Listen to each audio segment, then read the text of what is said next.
If I were to define BBC4 in a sentence, which is always difficult to do, actually, if I'm honest with you, but I think we're about purpose, we're about passion, we're about proposition. I like to think the channel always has programs where the presenters have something to say, they have an opinion about things. It's critical for me that people always feel that we're engaging our audience with a sense of discourse, of discussion. I think going forward, the things that we're looking for are really big ideas. That I don't get enough ideas that are in themselves intriguing. I get quite a lot of stuff. In other words, it's just a lot of material. That's not the same thing as an idea. That's one thing. I think the second thing is I'm always looking for things that feel like they're breakout. Be it a 6-part series that's so big that we really feel we've got to do it, or be it an event, something that changes the tone of the channel. That's the sort of thing I'm looking for. Quite a lot of the time I get ideas sent to me about the channel, which are perfectly good ideas, which essentially have somebody, I say, stuck on, have a presenter stuck on, which I did loads, by the way, when I was running stuff on BBC 1, 2 and 3. Stephen Fry in America is a fantastic piece of work. It could probably have had Griff Rhys-Jones or Michael Palin or half a dozen other, Joanna Lumley, and so forth. But it doesn't work on BBC 4 like that. On 4, what I need is to have somebody who's got something to say about a subject matter. But I think this audience likes to be entertained with information and likes to think that is in itself an entertaining thing for this audience to do, which I think requires giving people subject matter, always mainstream. We're not niche. We do mainstream stuff, but we do it in a deep way and possibly in a niche way, but the material itself is mainstream. The channel looks about 18 months ahead typically, so I'm commissioned up pretty much on the channel until about March, April next year. There's always a bit of room for something that comes along that's extraordinary, but by and large we're commissioned up. So we're looking through from March 11 through to about March 12, maybe autumn 12. That's the sort of timescale that I'm looking at. And there's plenty of opportunity on the channel. We've got some arts slots that still need feeding. There are filling. There are some drama slots we're still looking for some ideas on. There's not too much history, perhaps a bit of science. There's some documentary. I do a lot of talks, and I'm very interested in going out and meeting particularly the creative community supply. I do get into conversations with people where almost from the word go, they're trying to sell me an idea. And this might sound harsh, but what I nearly always say back is, look, I don't actually know who you are at all. Rather than send me your idea, why don't you tell me who you are, what you do, what you like, what your passions are, what you think. Let's get to know each other a bit so I can get what your sensibility is. That's often quite a useful way of starting a dialogue which goes further than a pitch, because the chances are I might not like the pitch, but I certainly won't know who you are. And there is a matter of trust here, if you like. I'm going to be asked to cough up 200-300 grand to somebody who I've never met before, for example. Well, there is a standard process at the BBC for commissioning, which involves the e-commissioning system, which is largely a lodging and logging system. Nonetheless, it is a place where you can get your ideas down on paper. I have to say, it's always better to try and get face-to-face contact with commissioning editors and commissioning executives, and indeed controllers if you can. There is no easy answer to that, except to say, have a great idea that is hard to turn down. Now, that might sound like, mum and apple pie, and it is a bit, but that's a reality. Possibly also have an on-screen talent that we really want. Shoot a taster tape. That's quite a useful way of getting forward. If you've got something that I really want that I haven't got, that's quite a good way of getting something under my nose. I think have a specialism, have something very particular, be best in class is a very good thing to do. I think be persistent. You might also consider forming a loose relationship with an independent company that does already have regular and discreet contact with channels.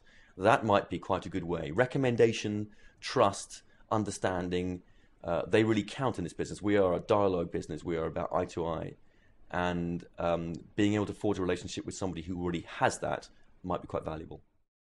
Successful production companies build their success on ideas. They build their success on a commitment to quality and a commitment to innovation. And I think if you lose that, it doesn't matter how big you are, it doesn't matter how healthy your bottom line looks, I think you will very quickly come unstuck. I think that the expectation in the current climate is that the BBC delivers value for money. I think one way in which it can do that is by opening up. It's quite obvious to me, and I think it's pretty empirically the case that independent production, the competition between in-house production and independent production, has driven quality up and prices down. Probably over a 20-year period. I'm quite optimistic for a variety of reasons. I mean, one is that businesses often go under where there's a genuine crisis of demand for what they do. You know, if people don't want to buy typewriters anymore because they're buying computers, then it's pretty tough to be a typewriter manufacturer. That isn't the case with television producers. In fact, the recent statistics show that we are, certainly in this country, and that's probably true around the world, we're watching more television now than ever before. So there isn't a lack of demand for what we do. In fact, there's a growing demand for what we do. And I think that's partly driven by the fact that the quality has gone up, and actually it's partly driven by quality, and it's partly driven by technology. There is a transactional crisis. There is a crisis about how we pay, or how the audience will pay for this, and that's partly in the commercial sector. That's a crisis of advertising revenue. It's a crisis of induced in part by the biggest recession since the 1930s, and in part by the structural shifts from television to the internet. And I think, you know, Richard's right to say that, you know, we face, I think, on top of that, you know, a political crisis, you know, over the next few years, because I think that there will be an attempt to launch an attack. Well, I think we already see it, you know, an attack on the level, if not the principle, of the BBC licence fee.